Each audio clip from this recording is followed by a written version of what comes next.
What's happening? Hi Gary, how's it going? Not bad. So we're live. We just started off. We figured we got a bunch of people watching. It would be a great time to get you on the phone, guys. This is Gary Regan. He's got the Scars and Stripes project going, and why don't you tell us a little bit about what you got going on there? Yeah, so basically, what Scars and Stripes started as was a clothing brand to raise awareness for veteran and first responder mental health, uh, which is, it's still got a stigma attached to it. Hmm. Yep. It's all something we struggle with. The veteran community definitely gets a ton of attention regarding PTSD and suicide awareness, but the first responder side of it is definitely lacking. Yeah. So basically what I did was I put, like I said, I started as a clothing brand, and then it quickly made me realize that I couldn't do enough with just selling some T-shirts and sweatshirts and hats, and, turn the thing, into a full-blown 501c3 charity. And then it just kind of started with some resources and networking nights, which was just to get kind of like peers together, veterans and first responders together, Right. to share Right. their stories and experiences, whatever resources they may have used that worked well. Uh, and then a bunch of us have either all written together, or whether we took time off for a while, got back into it, and everything. Yeah. And then so many of us ride that we all started kind of riding together. And then the whole So Others May Ride aspect of Scars and Stripes Yep. just organically grew, basically since this spring. And then the moto community, as you guys know, is such an awesome, supportive, family type community. Oh my God. Yeah. It's just, I mean, we're at where we're at now Hmm. because of the support from the moto community.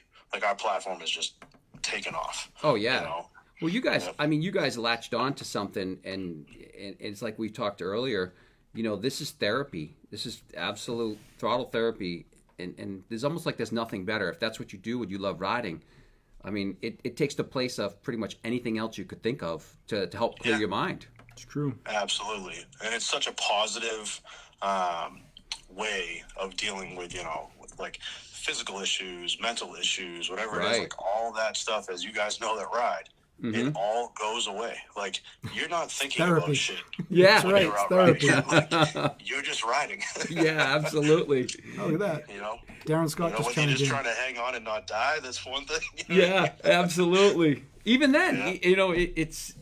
it's funny that you say that, because like a lot of the guys too, when we first started the whole Old Men That Used to Race group, shared similar thoughts that was reconnecting with their friends and their love of bikes, getting back on a track. It helped them deal with stuff that they were struggling with. There's just something about it, just hanging out with your friends at the track. It makes you be able to hit that reset button and attack things a little bit differently.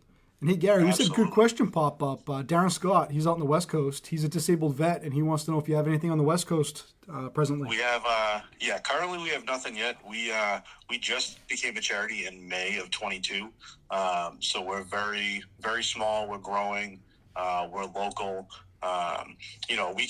We can help support and help raise awareness all around the country. But as a charity, we can only function in New England currently. Which, as we grow, we could potentially reach out, but you have to apply in each and every state that you want to raise money and donate money in. So there's a lot of legalities that come with, Wow. operating Yeah. outside of New England for us. But, Well, it but looks yeah, like you I have a mean, guy if that anybody head up wants the to- chapter on the West Coast. Can you get a hold of Darren? Yeah, that's what I'm saying. Well, as we grow, we'll definitely be looking for more people to join the team and, help raise awareness, and which anybody can do that. There's no fee. You don't have to be a veteran or first responder to ride with us and ride to raise awareness. We have a lot of people that have just gone through things. And like, I love this saying that like pain and trauma is an adhesive. Oh, And yeah. it really Right. is. Big time. And what I've learned, when you come out as an ambassador for mental health, and you kind of put yourself out there, it's easier for other people to open up to you regarding these things. Yep. So at, different ride days, or even just being at the track, people come up and just start talking. Yeah. And it's great because it's just such a great fit for like what we're doing. And being able to raise awareness for mental health, because this is truly a therapeutic treatment, you know? Absolutely. Yep. And it makes it a little bit easier too sometimes, because what I've noticed, especially on a local level, when you go to the track and you're talking to other people who share the same passion with the bikes and stuff like that we do, it's almost like that 6 degrees of separation type of thing. Just that talked about that Yeah. we know.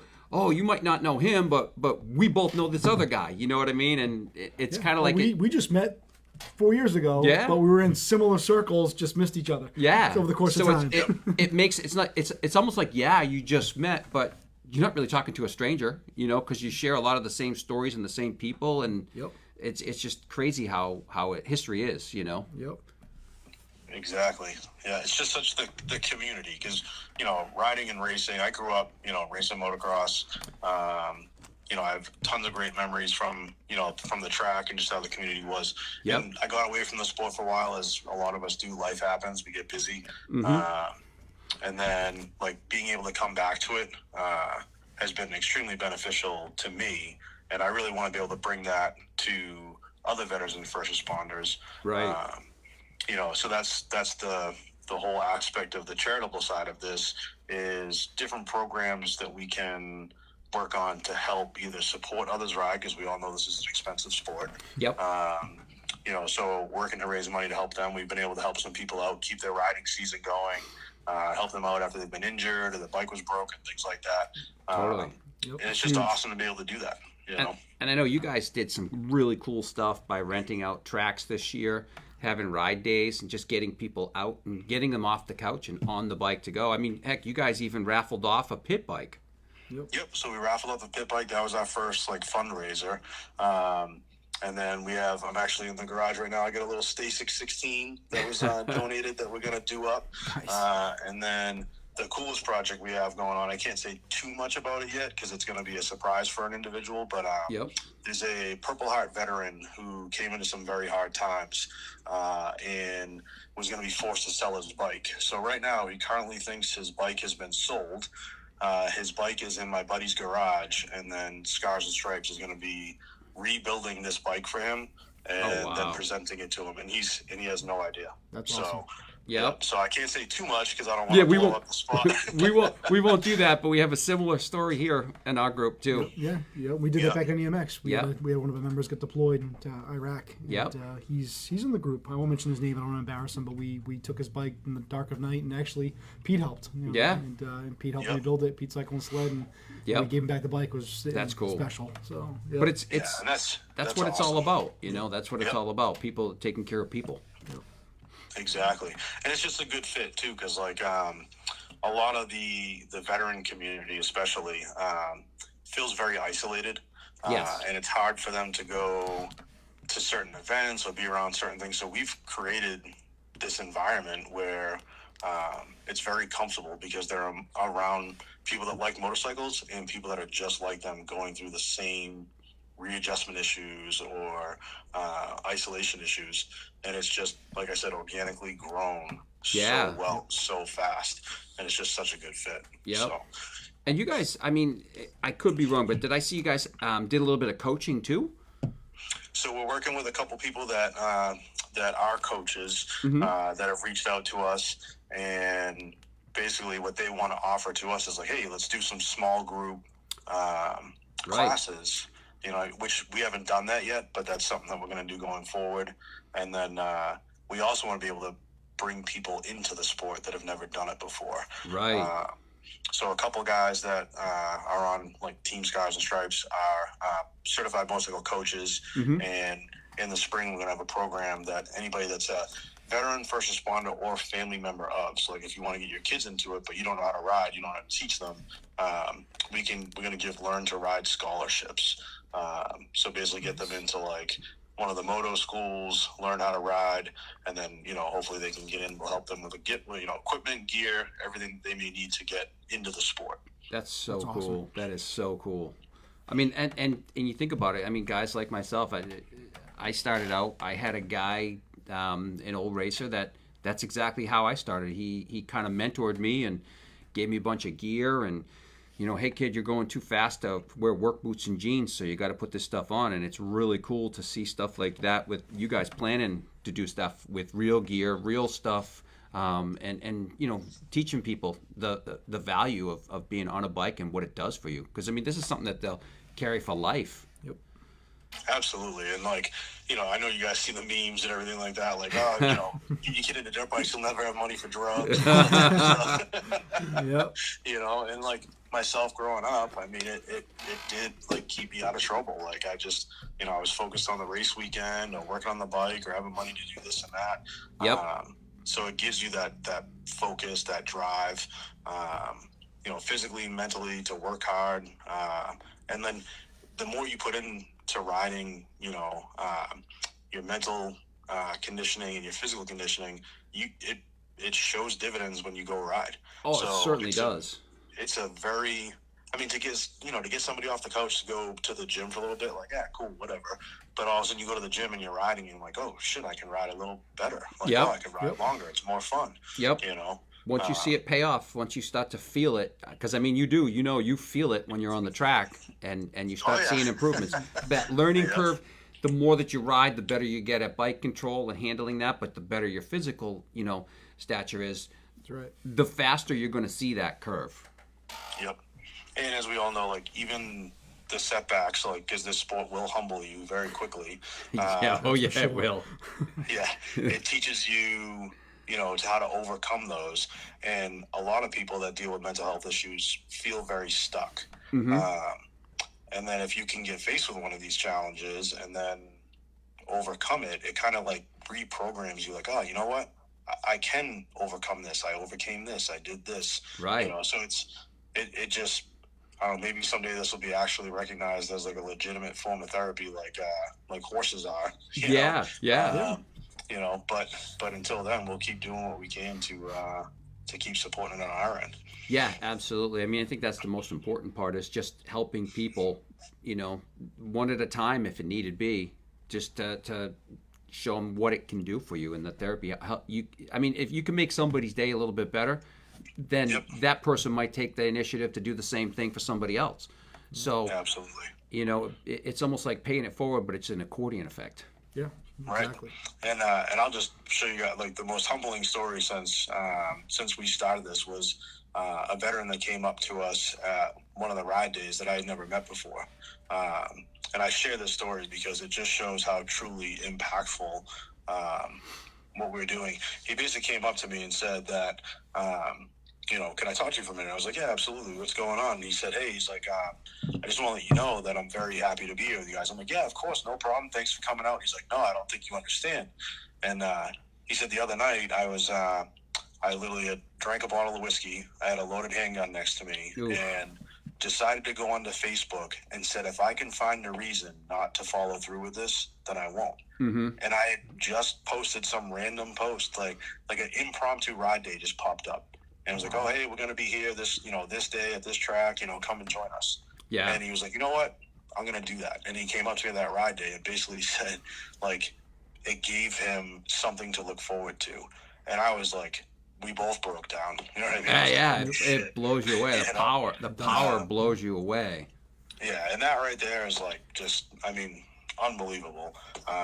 So it just goes to show that there's a lot of little stories, but there's, things like that happening every day, all over this country that you never really know what impact what you're doing can have. So that right there is enough motivation to keep cruising on this, Absolutely. And I know a lot of people say it too. When you're walking down the street or going through every day and you're seeing people, you don't know what, somebody might be going through that you encounter.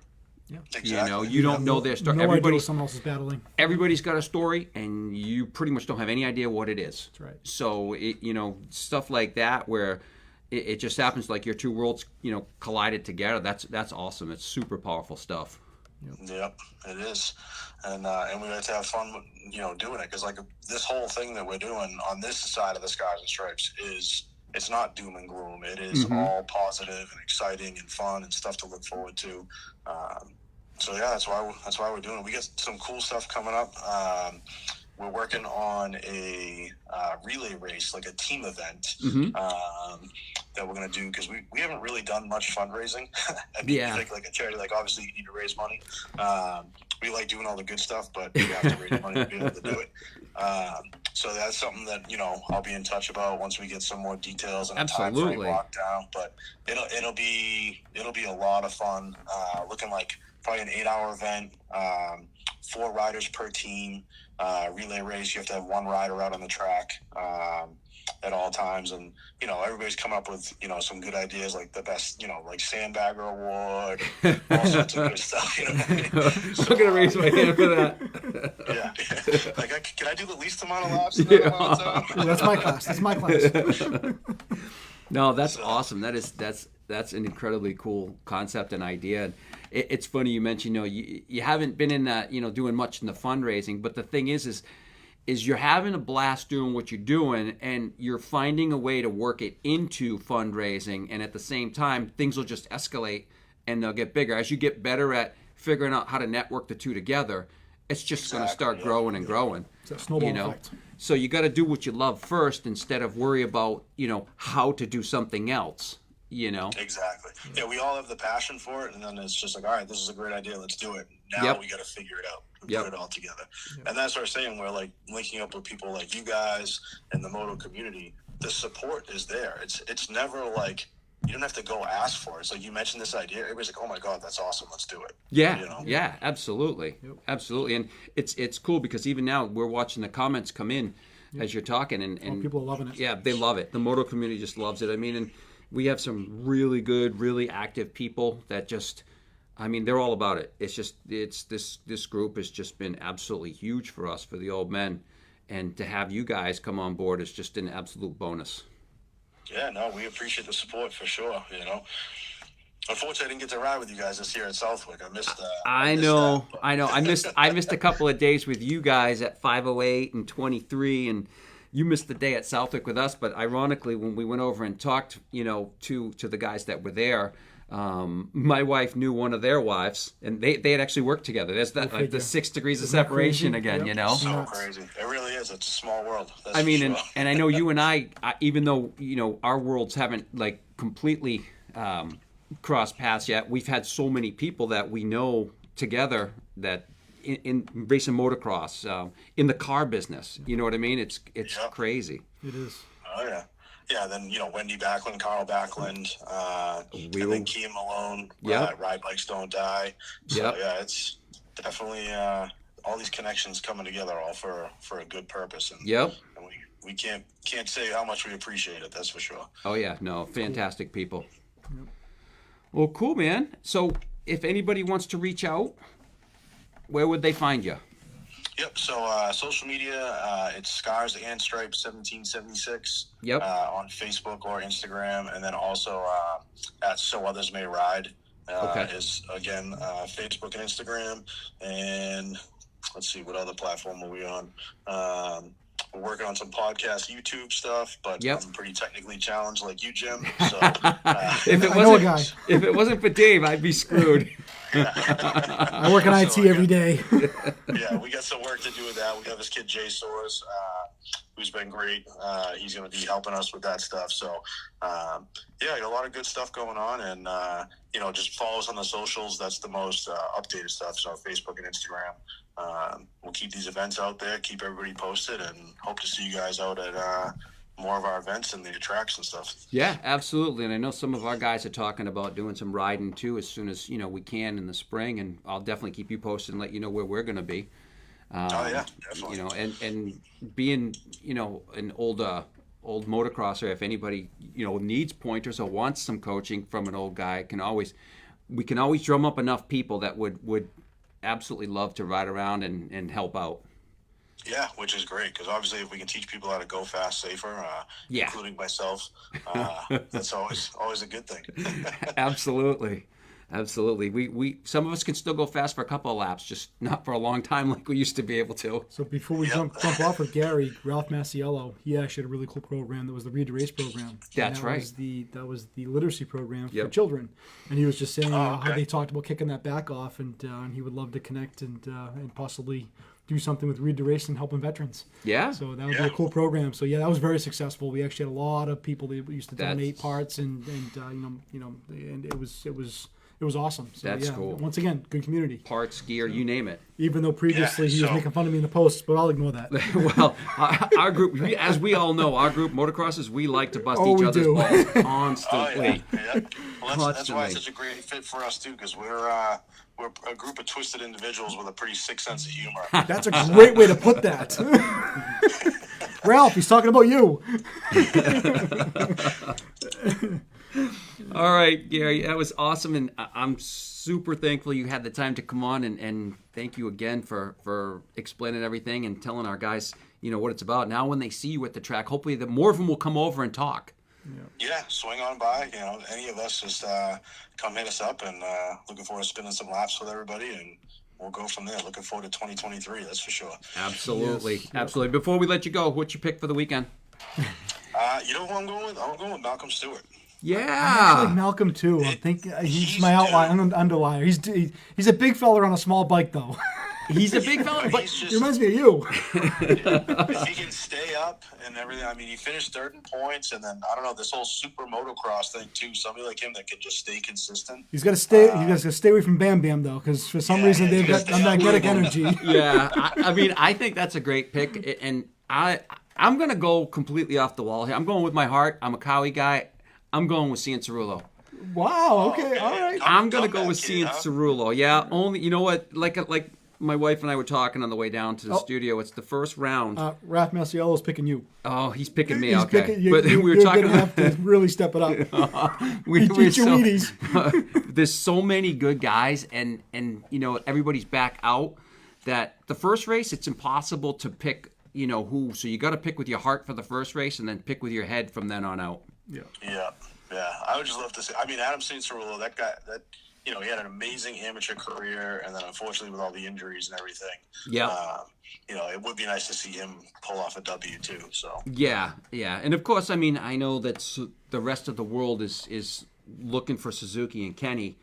I wouldn't be unhappy with that either. No, and I wouldn't be unhappy with that either. Like you just said, I think kind of game changing. Yeah. He kind of started this whole free agency thing. Yeah, I mean, we talked about it 3 weeks ago that Ken Roczen won the internet in the silly season because you didn't see posts from any other riders. It was him. Gary helped him out. Gary Frink, Gary Frink helped him out. We're gonna get to that later with Mike Genereux. We got the one to prove it. He's got some connection, I guess. Oh, yeah, we're gonna cover that later in the show. Stay tuned. Mike's gonna be on with us in a little bit. Yep. We're gonna talk about how that all came to be. So, good stuff. All right, gentlemen. Well, I appreciate you having me on. I can't thank you guys enough for your support. And like I said, looking forward to riding this season and helping spread our message and get more guys out there riding and enjoying it. Awesome, man. And like again, we appreciate you coming on and spreading the word. We do. Will do. All right. Thanks, Jim. Thanks, right. David. Thanks, Gary. All right, Gary. Thanks. We'll talk soon. All right. Bye. Bye. See ya. Good guy. So Gary Regan. Humble, Yep. Scars and stripes. It sounds like any other good program by accident. How cool is that? So that's how all the best stuff happens in our world. Yep. I mean, old men that used to race. Old men that used to race was Jim stumbled across it, fell asleep, and Pat Barton shared it, and the rest is history. That's the God's honest truth. I did fall asleep. I wasn't even old back then. That's right. Well, let's not stretch it. It was only 2018. So. Yeah, so we had some great interactions, a lot of good comments out there. As I mentioned, guys, make sure you comment on the new page. That's how we can interact and keep you guys posting. Yes. We're still strong at 42. It was almost 50 at one point. 47 up there. So yeah, it's pretty good. Yeah. So that was a great interview. New York Dirt. That's what's his name. That's Paul Cornell. That's Paul posting. That's right. That's right. So hopefully we got some New York guys out there. I know I saw a post from some of our buddies. Anthony Appel. He's looking forward to getting back on the track again. Yeah, I think Anthony saw him log in. So Yep. He mentioned something about getting his kicks together. And speaking of New York, another thing we were chatting about on the way down here, it is exactly 6 months away from Rewind.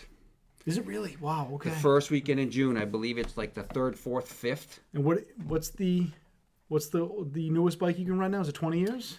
Well, no. So most of the classes on Vintage Day, they still have the normal, I think they're Armor rules. Okay. I'm not positive, but they have the vintage day and then they have the post-vintage day. But even still, 99 is the oldest bike that they normally would run in a lot of the classes. But now Unadilla has added the Y2K class to the mix. So you can run it up to a 2005. It's got to be a two-stroke.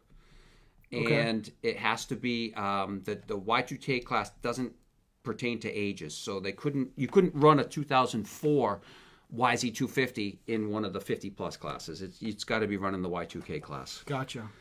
But I'll tell you what, though, I mean, it's great because it gives guys with different bikes just an option for another class to ride, because that whole weekend is just nothing but fun and being on your bikes and on the track. Gotcha. Yep. So what do you think? You think we should dial up Mike?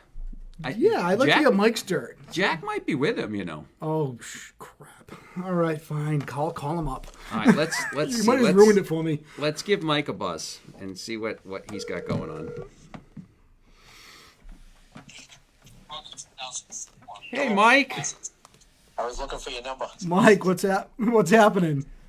How are we doing? Good. How are you? Great. So now, is Jack with you? We saw him. Oh, come on, don't punish me anymore, please. He's right in front of me. I am so sorry. I am so sorry. He's in my front yard. Hold on. Other night, Hold on, Mike. I'll call the police on my other phone, okay? Hang on. Stand by. Can you please? You got to call the sheriffs, because the Klamath police don't come my Absolutely. All right, I'll see what I can do. You know what I mean? Please. There's a reward for him if somebody comes to get him. Who posted the reward, Kim? Yes, she would love to get rid of him. I knew it. There was no way he'd be married long term. I knew it. No, she needs 2 jobs to support him. Well, I don't know. I mean, he's going on the Stark program, so those things are going to be pricey. That's right. He's got 2 of them coming too. Oh, 2 of them. Jesus, what's he got? 40 grand laying around? He's related to Max and Leo, isn't he?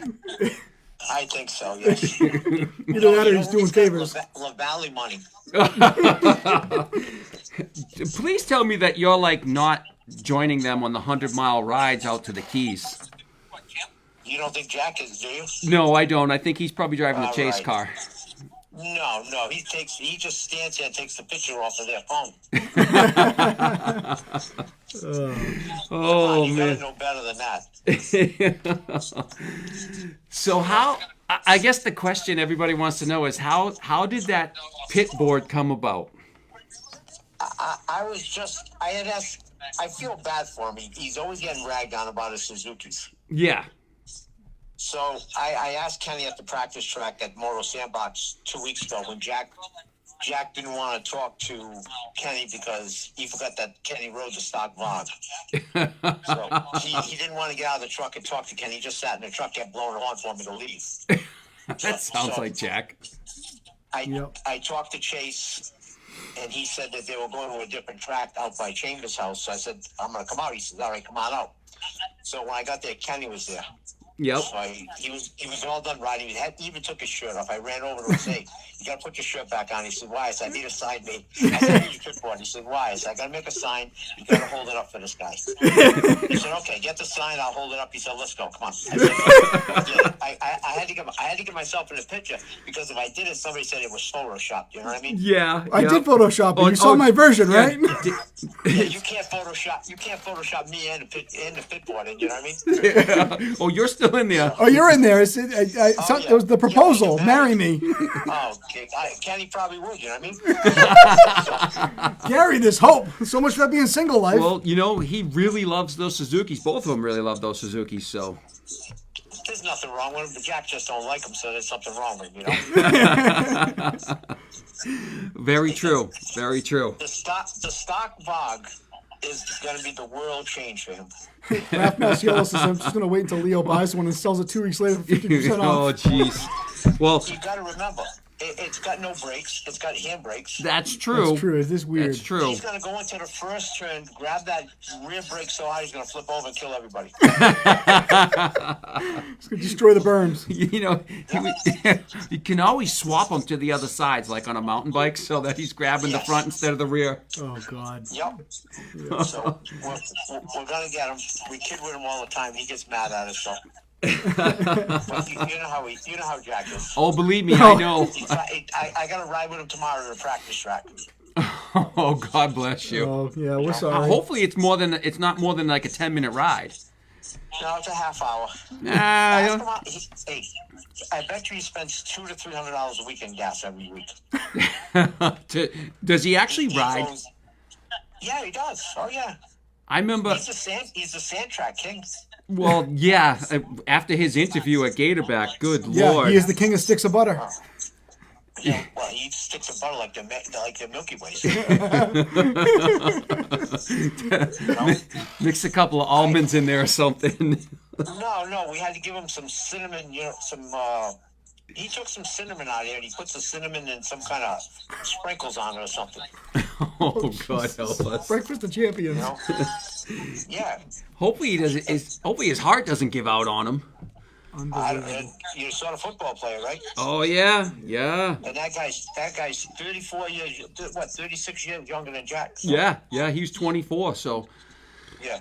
Oh, unbelievable. What are you guys at a Waffle House? It sounds like a racket in the background. I mean, Jack puts a hurt on those places too. Waffle House just gave him a lifetime membership. That's going to look good in the start. That's right. I mean, sticks of butter for nickname a Waffle House sponsor. You can't go wrong. He's got a lifetime membership there now. Oh my God! Didn't you see when he came back to Florida, the stock went up like 40 or 50%? You know what? Next year. I think what I'm going to do is I'm going to buy stock just before you guys all. Well, you're down there permanently, but just before he goes back down. I don't come home there. I think you're smart because, even though it's 50 degrees out now, it's raining. You know, it's nice here. You know, I mean, it was 83 today. Oh, 83. I mean, we got a cold spell coming in. It's going to be in a 71 day or something. Then it was back up, and then we're going to winter 2 weeks. It lasts about 2 weeks. So, yeah. You know what I mean? Goes down to 46 night. The days at 65. So I'm going to start working on my wife. Yeah. You're about that age. You can pull it off. I got to put a plug in for my buddies at Spider MX. So if you guys come down here, you got to go there and ride. You know. Sure, absolutely. Yep. Absolutely. They'll give you all the guest treatment and give you everything. You know. Yeah, sooner or later, I don't think I've ever been down to Florida more than. I was down for a week to race the mini-O's once, but I've never come down to ride. Why don't you come back? I should. You know what I mean? I should. Jack did win this year. You know what I mean? You know what? Yeah, he did. He did win. You saw the interview. You know what I mean? He thanked everybody in the world but his wife.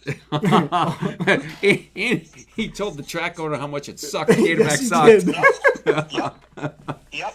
But he never thanked his wife till the day after. Who was the guy years ago and he said if he could have caught him, he would have ran him off the track? That was the other interview that was great. The podium speech. Oh. I forget the guy's number. But if I could have caught him, I'd have run him over. Yeah.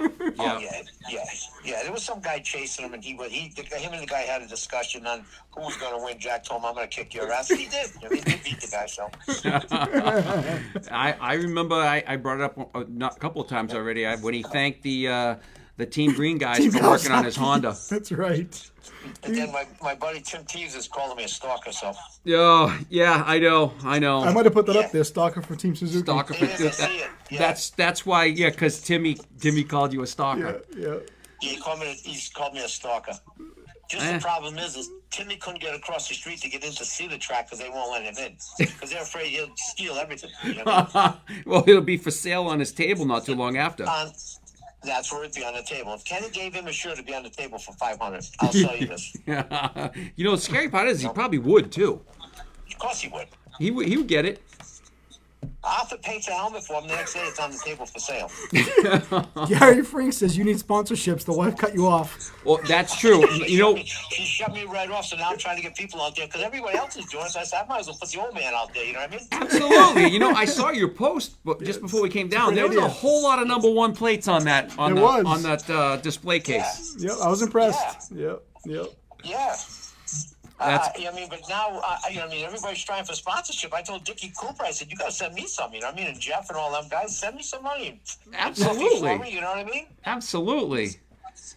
I see it now. It's like I see all the letters come in and everybody's getting help from people, but it's like, you know what? I don't know if I want it because then I owe them something. Then I feel like I have to be out there.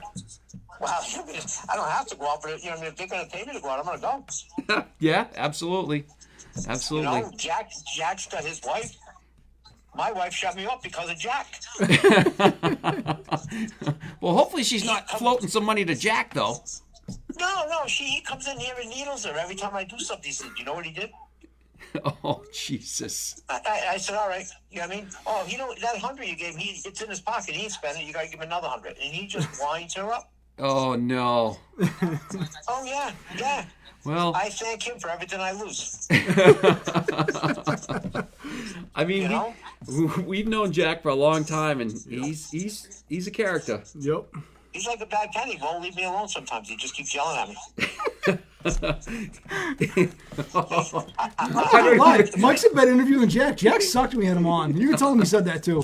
Oh, he's probably right there. No, he's out in the park. He's in his camper. He's not here. Oh, he's down the Waffle Tonight. House? He left the Waffle House? No. Waffle House, it is open 24/7. He'll probably be there in the morning. The big breakfast. That's right, the big boy. Poor guy. He's probably got Wayne tuning up his bike. No, he's got nobody down here. His wife will clean it for him, though. You know? Yeah. Oh, that's Oh, funny. man. That is too funny. That's awesome. I mean, it just, to torture him is easy, you know? Oh, he's an easy target. I mean, you know what though? What's great with Jack? He can dole it out and he can take it. That's for certain. Yeah. And he's also, I mean, with Jack too, he's also one of the first guys that'll help you when you got a problem too. So Yes. Oh, no, that's not a problem. No, he'll help you. But I it's gotta so pull much his fun. poop wagon around the yard, though. You know what I mean? Yep. I should have taken a picture when he was running through the yard with the poop bucket. Oh, that'd have been priceless. You know what I mean? Yeah, And if he you can spilled get some of it on it, and I think he spilled some on his leg. if you can get any incriminating photos, they will be used for future episodes of the show. So any photos you can get. We got him somewhere. Oh my goodness. But you got to remember, anything I put up there on him, that he's going to do the same thing back, and I have to listen to him. So, This is Yeah. true. Yep. you know, so I don't put anything up about him. I don't say anything. I say, okay, Jack. You know? Yep. I just Exactly. want you to just, Gary I want Frank to just eat his said butter and everything else. Jack said he's going to run over my dead carcass today. Oh Jesus. Yep. Oh, God. Yeah. I don't know why. The Oh. only one he should run over is Tim Keeves, you know what I mean? Anybody, he should try to, you know what I mean? Because he owes Keeves, you know, Keeves beat him, I think, 4 out of 6 motors when Jack was when he was sick, you know, so. Yep. So he's now, you know, Keeves ain't letting it down. He's advertising that everywhere, you know? Of course. I've seen some of those posts from Tim. Yep. Yeah, so he's advertising everywhere, so I'm not going to go home and watch it. I'll just get video of it from somebody, you know? Yep. Tim But, Teves, I mean, the salesman. With Gary and the pit board, though, it was a no-brainer to do because his main man was back on Suzuki, so Oh yeah. Absolutely. I had to do it. Absolutely. You know? No. I'm going to get Mike Brown when I get the stickers because he's going to California for a few weeks. So when he comes back, I can put a sticker with him. So Well, I got you some on the way. If you haven't gotten them already, I only had a few left, so I made sure I sent you a half a dozen or so, and I am going to get more stickers made up, and I'm going to get some bigger ones made up that a couple guys wanted to put across the back windshield. So you got to let me know if there's a thing I can put so I can have the guy ADAP down here put him on my jersey for me. yeah, sure, absolutely. You know, I guess there's some kind of code or something they need, whatever that is. Or Some of the guys they need like a vector file or whatever I'm not Yes. sure. It's a vector. Yep. But I know I don't have one of those. I know a couple I can people. create it. Yeah. Yeah, you give me just the gotta- artwork. I can flip it. Yeah. Yep. So yeah, so that way I can give it to ADAP and let him put him on there. sure, absolutely. So that would be good, and then I'm gonna try to get as many people as I can. And that scars for stripes, Yep. I probably get some shirts from some people if they want to raffle them off to try to raise some money. Cool. Yeah. No, that would be Gary awesome. would love that, I'm Gary sure. would absolutely love that. I'm hoping what I mean? to get together with him in a couple of their events this year and just Yeah. work together and try to raise some money with him. I'll ask them guys, you know what I mean? Usually if they won't give me a brand new one, they usually just give me a rip one or something, you know what I mean? Yeah, but still, that's Fine. I mean Yeah, that's perfect. Yeah. Then you Yeah. then you And know. they'll sign it. Yep. Then it's kind of like, okay, you know that they wore it and they raced it. So Yeah. not one of And those then just came off the presses and never touched anybody. Yeah, Mike Brown will give us one too, so Yep. he's pretty good with things like that, so Yeah, Brownie's awesome. He gave one to Flory, so he signed one for Flory. So I mean, Nice. he do that, he'll do it for anybody.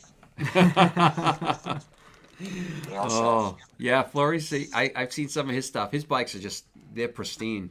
That's a work of art. You don't ride them; it's a work of art. I'd have to ride it. I'd feel bad about riding a bike that looks that nice. I'd want to change something. It's like that's a brand new out of the crate bike. Yeah, he's got a lot of them. Oh, He's got more on bikes than anything. Yep. I'm just trying to get my old one back together so I can race it. Well, you got to bring it down here because there's a vintage race this weekend too. Are you? At Gatorback. Yeah. Next year. Probably not this year. Next year. We got too much going on, but we'll have to make some plans to get down there and do some riding. No, you don't have nothing. You got Ronnie cycled. You got nothing from the poacher. I'll come. I got to tell the poacher. We'll get Pocho will be here. We'll get something going. Yeah, we got to get him back. Actually, John at Ronnie's, he's got that KX125 that Pocho did over for him. That's right.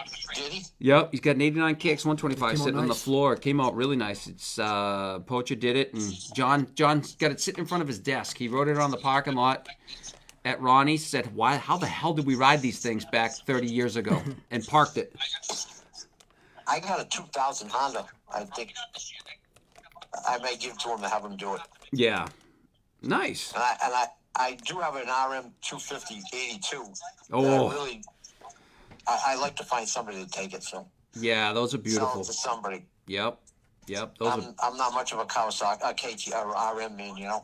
No, I hear you, but I know 82. Those were the bike to have. Yeah, I told Gary to take it, you know. Yep. Well, he's got that 05 too, I think. Yeah, this 82 would be nice for him. That would be a great bike. Get him to take that thing out to Unadilla and run it at the Rewind. Yes. It'd be a fantastic ride. It does run. It's got all new tires on it, new chain. Yep. It does run. It just needs a better seat. Yeah. I mean, but even then, he's got to find one somewhere. You know, whoever ends up with it, those aren't too bad to find. I'm hoping somebody takes it before I want to buy it before Jack goes home, so I give it to him to take. Yeah. Well, if he's got room, he might not have room.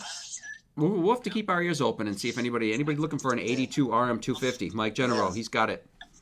I told Gary I had to put my sponsorship thing up here tonight, you know what I mean, so people would send in, tons of money so I could buy a new bike like Jack does, so. Because they shut me off, you know. Yep. Then I got to call Grant, have him ship it down, so. Yeah, yep. I think I just charge it to Jack, though. He wouldn't know right away, so. He'd have the couple of Starks to take over and wouldn't even realize you could bury something in that tab. Oh, he wouldn't notice anything. He wouldn't notice it, you know what I mean? His wife would notice it. Kim would notice it right away, you know? Absolutely. Well, somebody had to keep him in line, you know? Yeah, she ain't working. He's torturing her. Oh, man. It's just torture.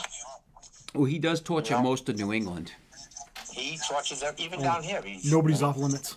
Oh, I see posts and comments going back and forth with him and some of the other guys that like Earl and some of those guys that are down there. And it's just like, oh boy. Yep. I gotta ask Earl for a jersey. He'd probably have an old one somewhere. Yeah, absolutely. That would be a good one to have. You'd have to hang that on your wall though, because that was scarce. Yeah, absolutely. I mean, it's funny. I looked at some of the programs from the Celtic National back, during my time, and Earl's in there. Yeah, we got a guy here that used to do it. Keith Orlich, he used to do it, and Earl was 59, he was 58. Yep. And he's good. I still see him quite a bit down here, so he rides in the woods now. That's awesome. But I think he's still got. He might have a jersey too, but them are the old ones. Yeah. Nobody remembers the old guys anyways. You know what I mean? Like Hanner and himself. Yeah. The guys that were in the 10 to wherever range, everybody kind of like disappears. Yeah. That's what we got to do. We need more people. Yep, for sure. I think you got some more viewers tonight. John Major said he was supposed to be watching too, but I didn't see him post up anywhere yet. So. No, even still. Well, now that Dave's doing it to the page, he can go back and watch it again instead of just live in the group. So. Yep. It'll be pretty How good. often is this going to be on? Probably every couple of weeks. 2 or 3 weeks. Yeah, we're talking either 2 or 3 week splits in between. Because there's 5 weeks they're going here. There's not much we can do. We'll see if we can keep you entertained. Yeah, well, We do have some of the East Coast guys are here, but I mean most of the West Coast guys, the 450 guys ain't coming back till I think after Houston. They told me. oh wow. So they're all out there. So. And you're kind of like right in the middle of everything where you are, right?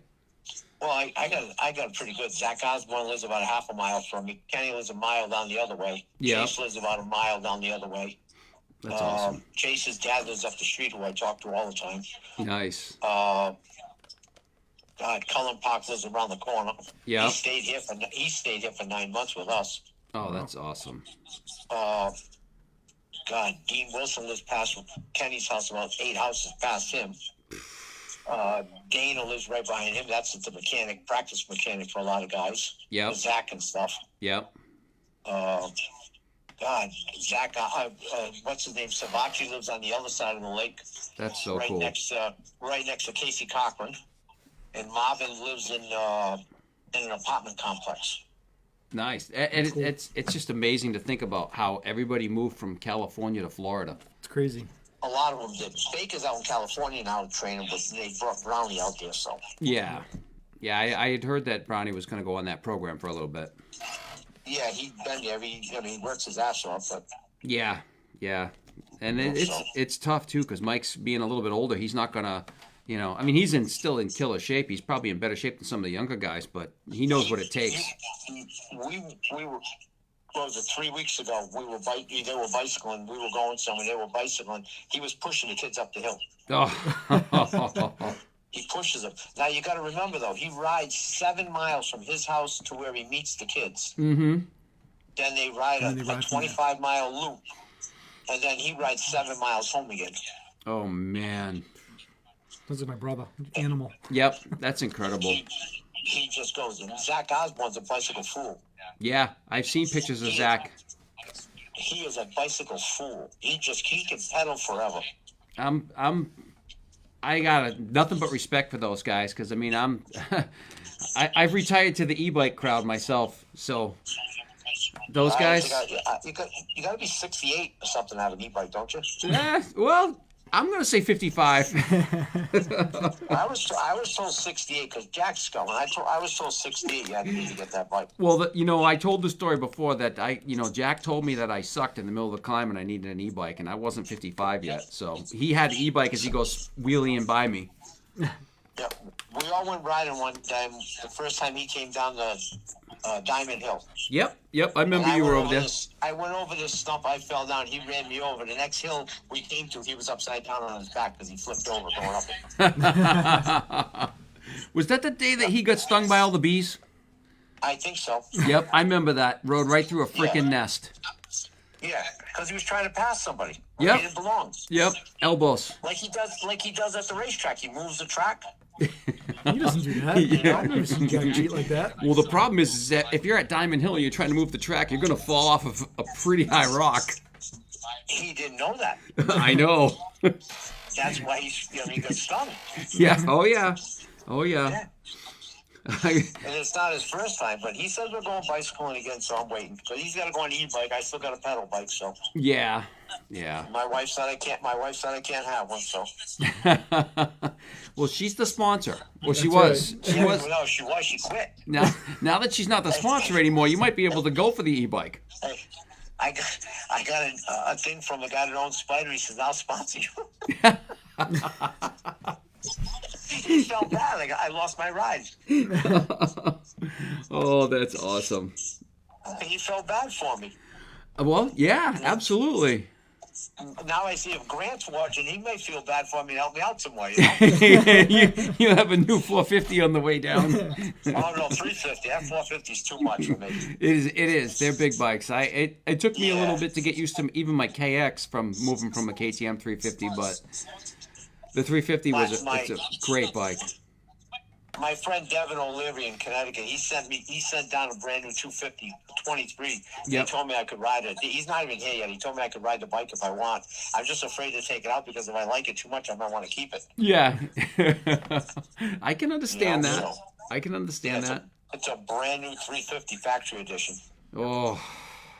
So I said I'm going to take it out one day, but it really is nice. Yep. No, those are great bikes. Yeah, but we'll have to see what happens. But I got to get some tires changed, so maybe Jack will change them for me. I hope. You know. Will he though? I see the tire changer way in the back there, and I could use that. You know. Absolutely.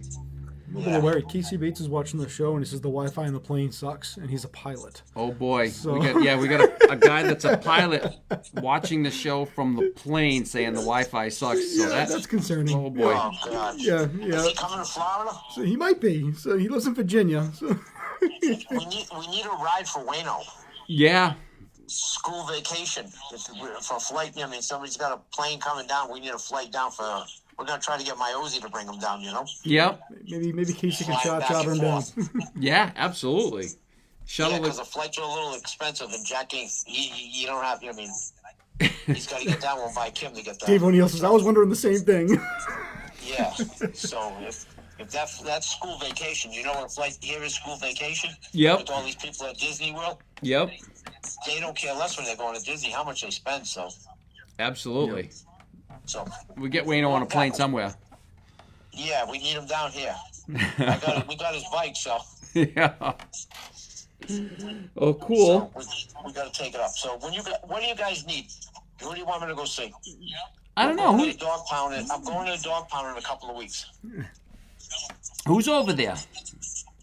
Lawrence Brothers, but there'll only be one, unless he went to California.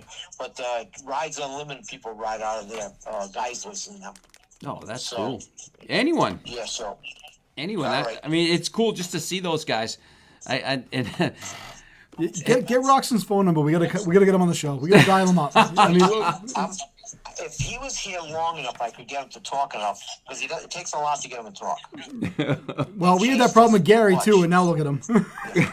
Yeah. Yeah. But I like to get him and Gary together, you know. Yeah, that would be cool. Yes, I would really love. cool. I would love to see that. I would like to be a fly on the wall to see Gary and Ken together. Yep, that would be really good. The two of them talking about the pit board, you know. Yep. Or either that or Suzuki's. Both. Or Suzuki's. If you notice where his hands are on the pit board, that was to block the Honda signs. He didn't get his new pit board yet. That's, you know what? How cool would it be if we got that golden Kickstarter and had Kenny present it to Gary? That would be good. Oh God, we have to do it down here because Kenny don't go far. So No. he's running down the street and I get behind him with my car and I blow the horn and yell at him to get out of the way. Because he runs in the middle of the street. You've been hanging out with Jack too long. That's a Jack thing. Yeah, but Jack would yell obscenities at him. He hates people in the road. Jack just hates people. Do you remember the Blues Brothers? Yep. With the big intercom on the roof? Yes. Yep. Yeah. That's what we're doing to Jack's van. He doesn't need any amplification. He yells at people. He's always We're yelled at doing people. 90. The speed limit is 70. We're doing 90. He's Get yelling out at of the people to way. get out of his way. Yeah, that's And they Jack. won't move. But they're doing 85 and they won't move. Yep. And he's mad. He's mad. That's Jack. That's Jack. I'm telling you. You got to come down and spend a week and you'd feel bad for me after the week. I feel bad for you I don't- now. yeah, We're just on the phone. Yeah, I already do. All right, so Gary, anyways. he's watching. He's on. Yep. He's He watching. ain't saying nothing. No, he's not. He's not. He's kind of quiet. He's right radio now. silenced. Maybe the battery in his phone died. Yeah. That, Oh, so I got to get Kenny to give him a battery out of the Suzuki. Oh, the Suzuki don't have a battery. Oh, no. Man. Oh, whoa. Oh man. Oh, God. Bill Benito. I can't even get him the battery out of the bike. Nope. Nope. Oh, Won't charge. Gary. Hey, I told Kenny the other day after watching him kick the bike, I said to him, I says, it ain't going to be long before you don't have an electric start. And he started laughing. No, I can't imagine them not putting something on that bike for him. Yeah. The Woods bike has an electric start. I know. The friggin'... It's only a few pounds heavy. He don't notice it anyways. Gary's battery must be charged. He said, Mike, I'm coming down, but you got to get rid of Jack. Oh, Jesus. I got to tell you, though, I watched Kenny 2 different tracks. He looks great. I was just going to ask you, what's your picks for the weekend? I picked Chase, Kenny, and Anderson. That's a good... I like that. I like that. I put Malcolm in that mix, though. I put Malcolm right in that spot somewhere. You can't count Anderson out. No. Adam's going to be good. Adam may not... He'll be good. He may lead, but I don't think he's going to make it the whole motor good. Yep. I think he's going to finish up there, but I don't think he's going to do as good. Yeah. But I think Anderson was doing real good last year. Yeah, Anderson came on strong at the end of the year, and even Marvin, but Marvin's traditionally a slow starter anyway. Yeah, he comes on stronger in the end. You know, Anderson could surprise a lot of people. Hey, I mean, he did win the championship back in what, 2019? 18. Yeah. He could surprise a lot of people. I'm not a big Tomac fan, but I like Chase because I watched Chase and them going. And Kenny's lap times are very, very impressive. Yeah.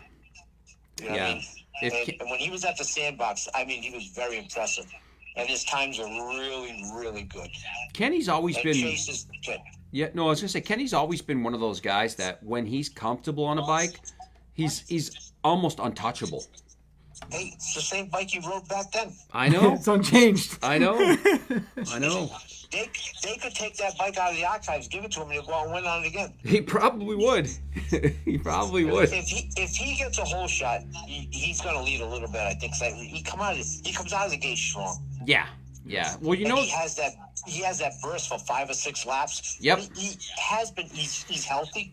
Yep. He actually put some weight on. Chase. He's right there because he lives next door to a good friend of mine who passed away. So I knew him from them. But yep. He's actually put some weight on his. He actually looks like a human being with a body and stuff. You know what I mean? Yeah. And he's got some physique to him now. And Chase, he's a training fool anyway. So. Mm-hmm. But, Chase. I've seen some of the videos Chase has posted with some of his workouts, and it's like God bless you. Like I go out in the morning and ride in the summertime early, and I see Chase coming the other way, and I just give him the finger and keep going. You know what I mean? So you've been around Jack too long. Oh God!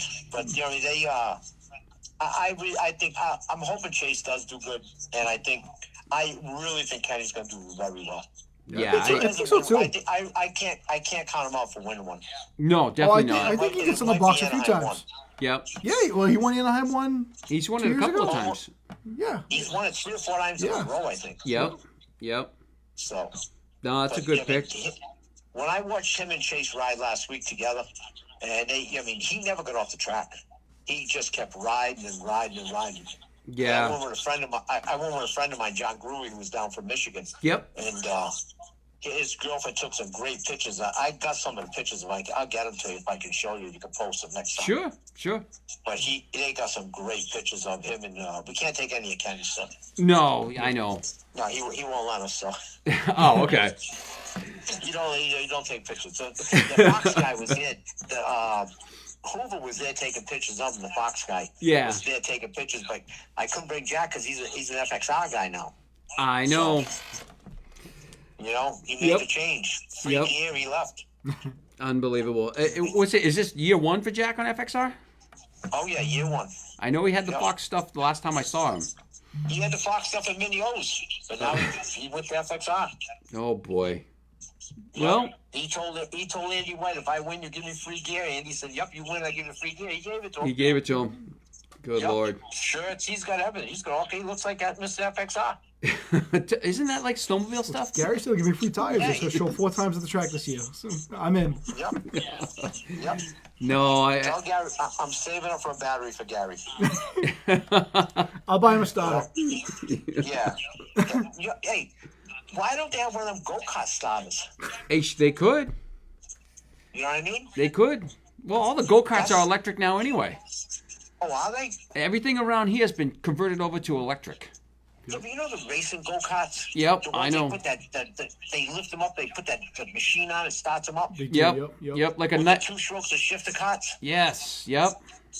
That's what they need. They do that with some of the For that nitro bike. burning hill climbers too. Actually, your brother was good at running out the gas can for John. He could probably do the same thing with the starter for Gary. Jesus.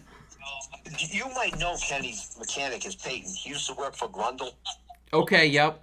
He was there for years. Peyton's a really nice kid. So last week I said, when the bike didn't start, I said, Peyton, get over here. I can't for him. Now he said, oh, I got my sneakers on.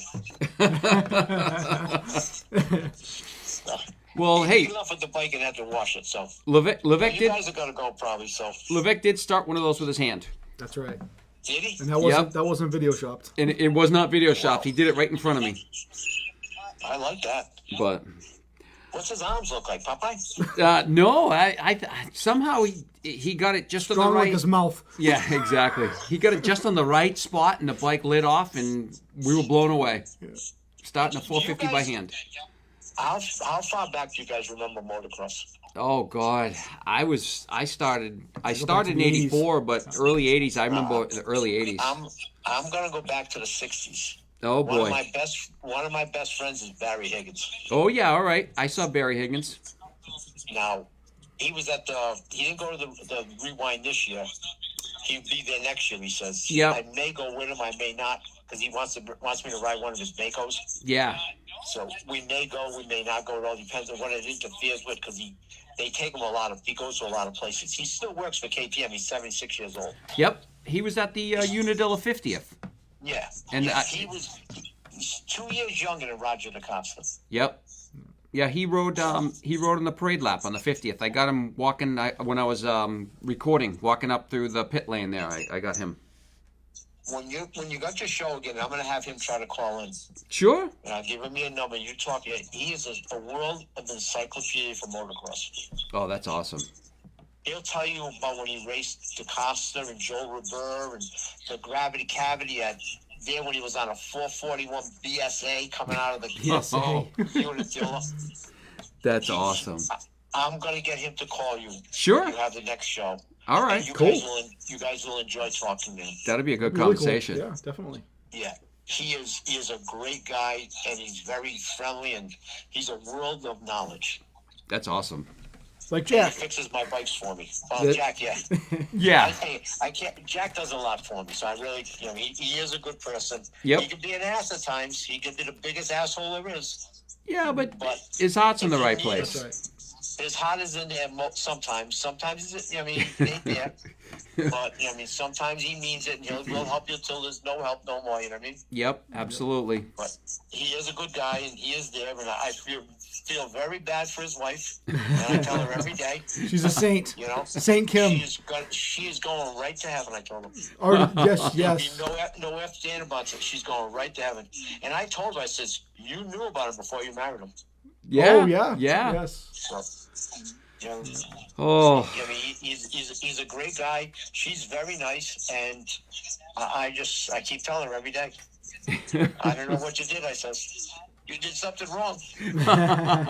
So, no, you guys have a great show. Mike, thank you. Appreciate it, Mike. Thank you for calling in. And when I get the stickers, they're gonna be everywhere. You I'm gonna got try it. to get one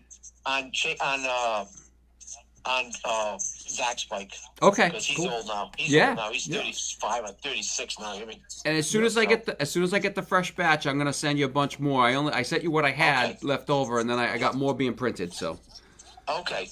All And right. I'll try to call him, but I'm gonna have Barry call you guys too. yeah, awesome. That would be fantastic. All right. You All guys right. have a great day. Thanks for the show. Thanks, All right, Mike. Thanks, Mike. Bye now. Bye you, bye. bud.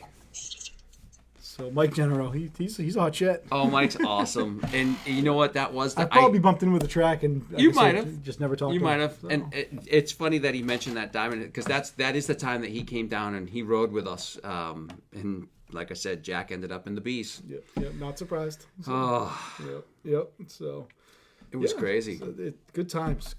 So yeah, a few good phone guests on. So I know Carl sent me a text. He still wants us to call him so we could round up All the right. night with Carl. Let's do that. Let me see if I can. You did send me his number. I got to scroll did. through my I did. contacts. So Let's see. So we got one more special guest to round out the night tonight, and you guys are going to enjoy this one because this man bought a brand new 450 and said it's junk and got rid of it.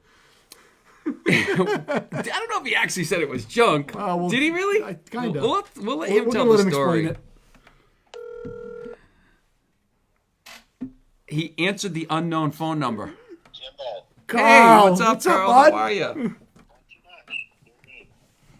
Turn that up. There we go. There we go. My volume's up. There we go. Perfect. Yeah.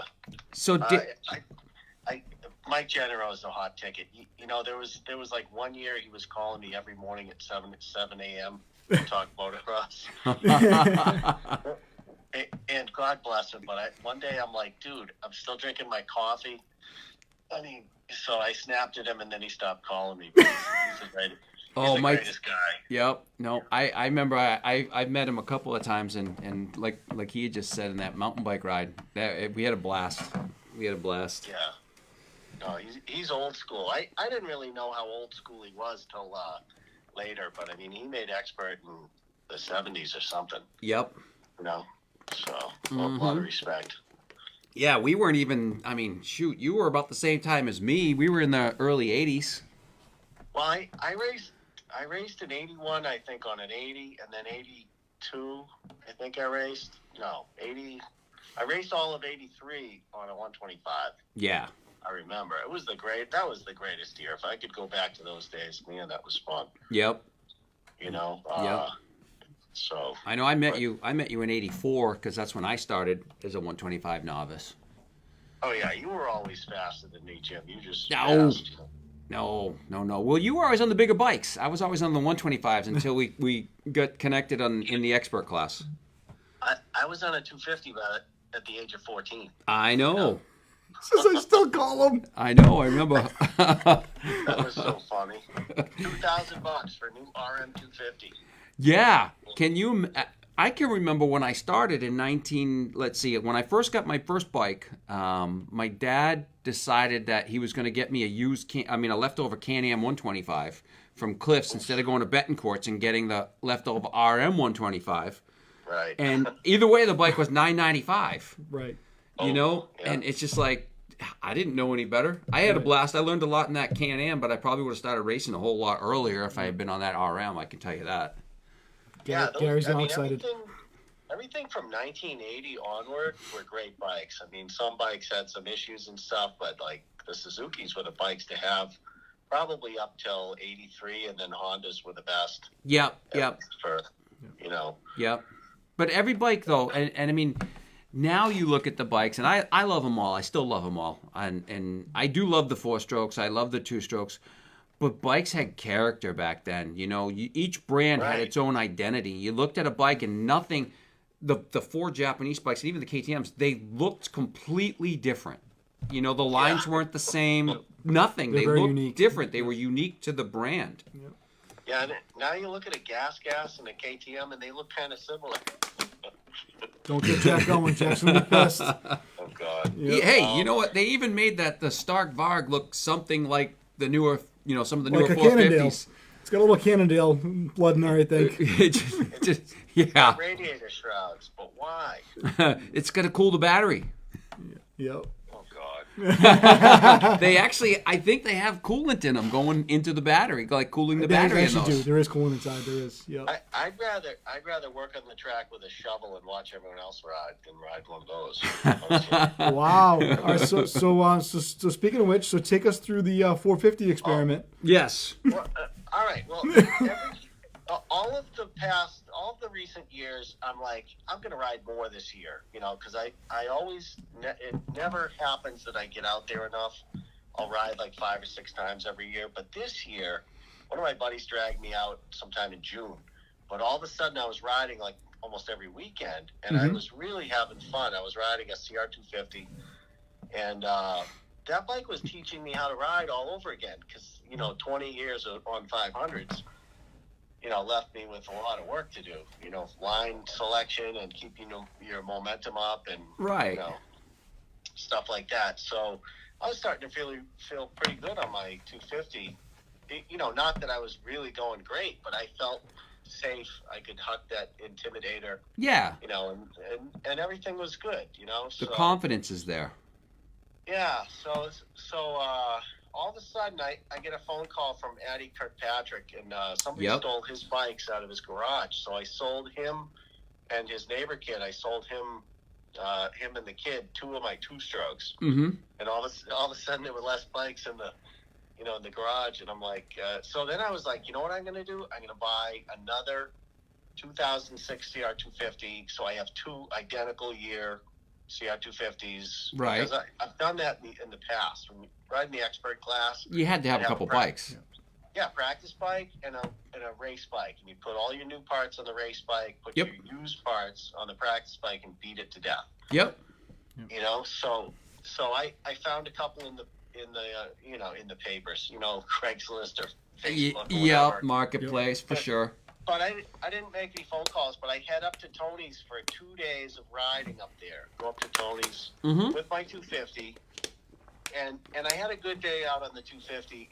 And I'm riding around with Tony, and he's just jets by me on his 450, like honestly, like it's a jet. Yeah. I'm like, where does that? It's like he's hitting a fast forward button. It's not even funny. Riding with him is just, it makes you feel bad. It makes you want to quit. You know? Yep. And on the second day up there, he's like, dude, you gotta ride my 450. I'm like, oh, it's blue. And it's a 4-stroke, and it's a Yamaha. It's got everything going against it. It's got everything that you don't like. Yeah, it might as well be a Toyota and a minivan, too. Sienna. So, but I'm like, you know what? The hell with it. So I hop on his bike, and I went out there, and I was comfortable right away. And he has a pipe on it, and it's been tuned. And, man, the motor on that Yamaha 450 was really great. And, first time around, I'm jumping the Intimidator and stuff, and I'm just so comfortable on it. But I rode it like 2 laps, and I handed it back to him. And I didn't want it to, like, leave a stain on my riding gear, blue stains or something.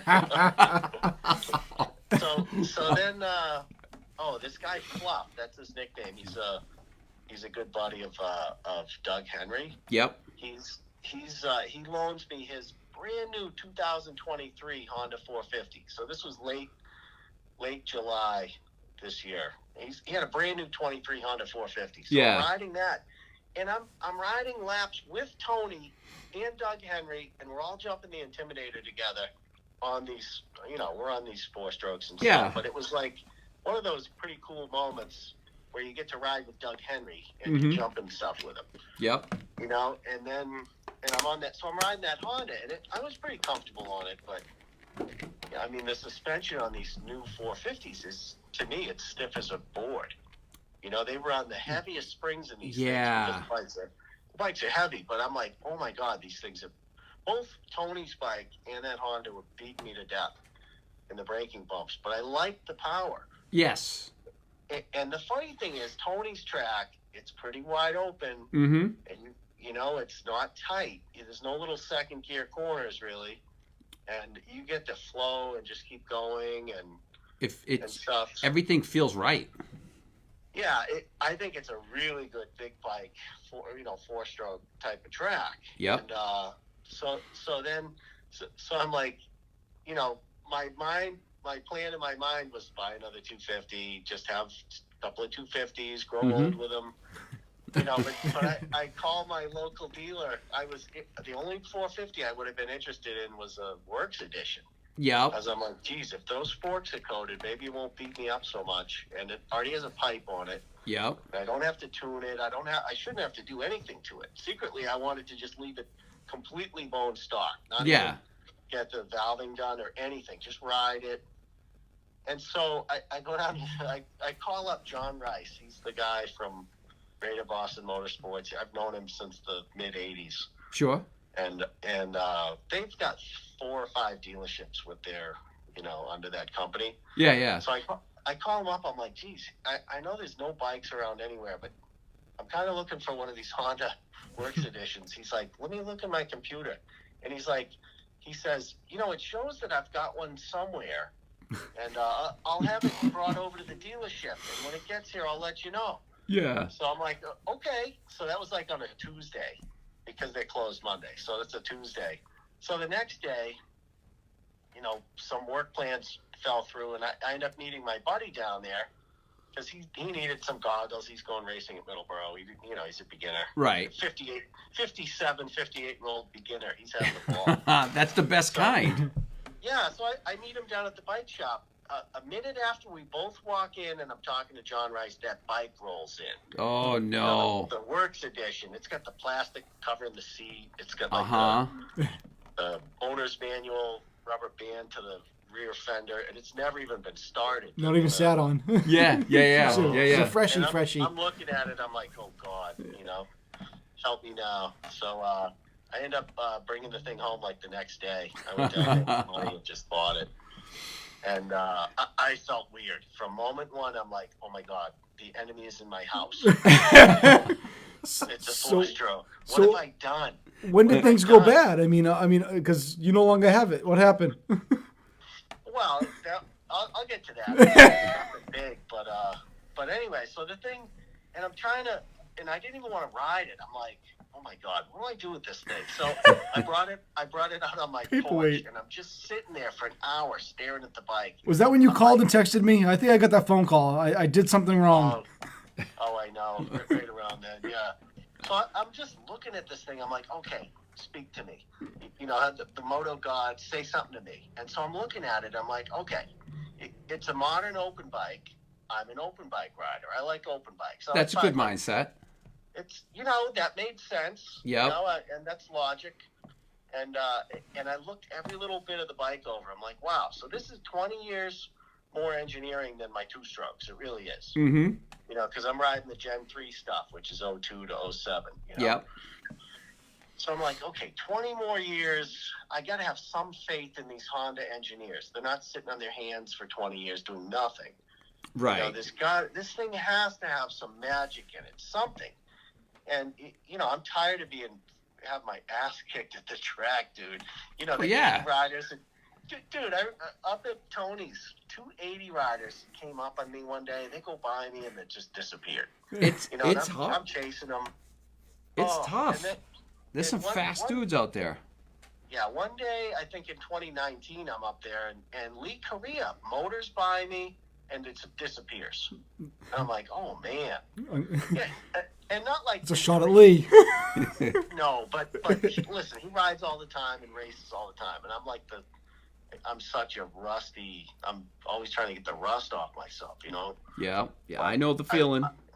I was riding a 125 that day, because somehow I end up buying and selling bikes. And I remember you riding that. Yep. I had a 125. I was slow on it, but I was having a ball. Yep. It was so much fun. But I'm like, can I even think of hanging with Lee Correa? I mean, he's just motored by me and he's gone. Yep. So, that stuff wears you down. And then, one day up at Tony's this year, there was a 60 rider. I kid you not, on some white Husqvarna thing, and the bike looked like it was 7 feet long. I don't know what's going on with those 60s, but this kid was giving me trouble. He's cutting under me in a corner. He's going up the Intimidator, and I'm going high because I'm going to jump the thing. The kid cuts under me. I'm like, you little bastard, get out of here. I'm jumping over his head, and then I go in the pits. I'm trash talking him. The kid doesn't even speak because he's probably 8. but when you get your ass handed to you for long enough, it just makes you think maybe it's the bike too, So yep. So anyway, so I start riding this 450. The first time I rode it was in my yard. I fired up the 250 two-stroke first, ripped that thing around for a while. Yep.